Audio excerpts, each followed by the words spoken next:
Welcome back to Phinys Garage. I'm Gray, and today I've got something super awesome that I'm really pumped up to show you guys. In the United States, it's actually required that your turning signals be orange or amber, but I really don't like the look of these orange looking lights, especially on the rear of the car. The taillights are just as bad. I mean, you have this orange. It just looks so weird. So what I ended up doing was, after a lot of research, I bought some Shogun turning signals for the front and some Shogun taillights for my car. I got these like 2 weeks ago. These are not factory. These are remakes.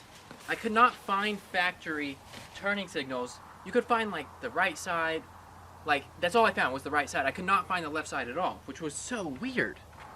This is what turning signals look like. And on the car, this is what it looks like on the 1999 Mitsubishi Montero. So right now, it's orange, right? Well, picture this. Boom. Now you're probably asking me, Phinny, didn't you just say that by law, these turning signals have to be amber or orange? Well, yes, but these ones are amber and orange, but the bulb inside, I believe, is actually white, as we're going to put amber or orange bulbs inside of these so that it still works. It looks new or better from the outside, but it's still legal. I think it looks so much better because this is black with a chrome, and then this is black with chrome. It kind of just looks cohesive. This will be my first time seeing these taillights in person. I've never seen a Shogun or a Pajero in person, and I know it's not a Shogun, but they're the same car. The Shogun's just the European version of the Montero. So all the parts are interchangeable. Oh my gosh. Oh my gosh. Oh, that looks amazing. They're so much bigger than I thought they would be. They're massive. I mean, I knew taillights were big, but I didn't realize they were this big. So this taillight is actually not for a 99 or 98 Montero / Shogun. It's actually for a 91 through 97. Now you're probably wondering, why did you buy a taillight that isn't going to fit on your car?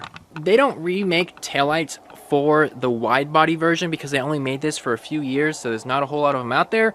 But they do make a ton of them for the other version where it's just like flat like this. So the taillights that I have are just like these. Now you're probably wondering, like, okay, well, why'd you do that? Well, the taillight is the same.